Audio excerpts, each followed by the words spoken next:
Lui, il a donné son salaire. Il y a beaucoup de personnes qui ont donné de l'argent. Mais ce problème, mes avis, ce n'est pas le problème de donner de l'argent. C'est le problème de division.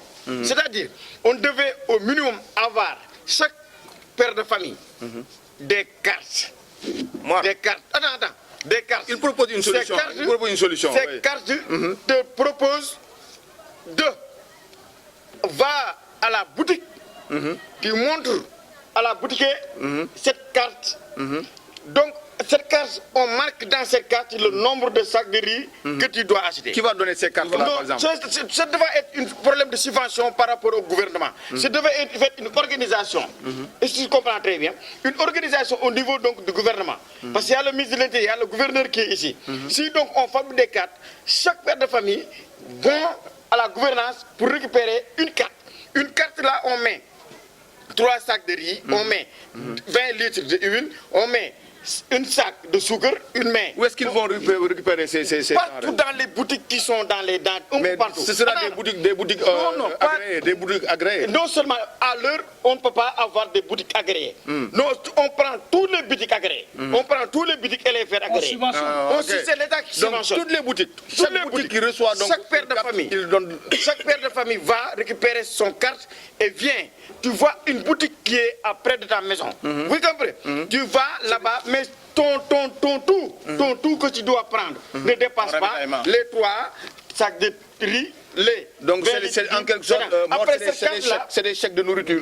C'est des chèques. Merci. Donc comme ça, tu déposes le chèque dans la boutique, la boutique part à la perception, pour bien au trésor, c'est des chèques de nourriture. C'est ça qui est plus efficace à mon avis. Mais Lamine, toujours par rapport à la question, la plupart, dans le tollé de notre commun, il y a toujours l'aspect de c'est l'armée, on doit donner ça à l'armée, on doit donner ça à l'armée. Il y a des gens même qui sont... L'armée est plus fin. Mais comment l'armée peut connaître cette population? Donc parce que je crois que dans la société, l'armée est un peu décalée par rapport à ce qui se passe. Si tu donnes ça à l'armée, on le masse. Abrite plusieurs familles. Tu fais? Tu peux voir une maison, il y a des concessions quoi. Oui, il y a des concessions, donc beaucoup de familles se regroupent dans la... Qui va récupérer ça? C'est-à-dire le problème, c'est pas de donner du riz, de l'huile ou bien truc. C'est de subventionner. Moi, c'est là où les denrées de première qualité, les nécessités, oui. Subventionner l'électricité et l'eau. L'essence, en quelque sorte l'énergie. Mais dans quel côté la subvention peut avoir?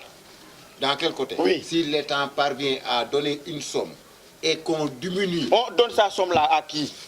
Les Sinaquois, Non, quand on parle de subvention, moi je crois que c'est ce que l'on appelle donc la réduction directe. C'est-à-dire, par exemple, je sais que moi je ne suis pas un intellectuel, je ne suis pas un expert, mais je suis un père de famille, donc ça choque quelques personnes, mais on a des bouches à nourrir. Donc c'est le vrai mot pour mieux expliquer.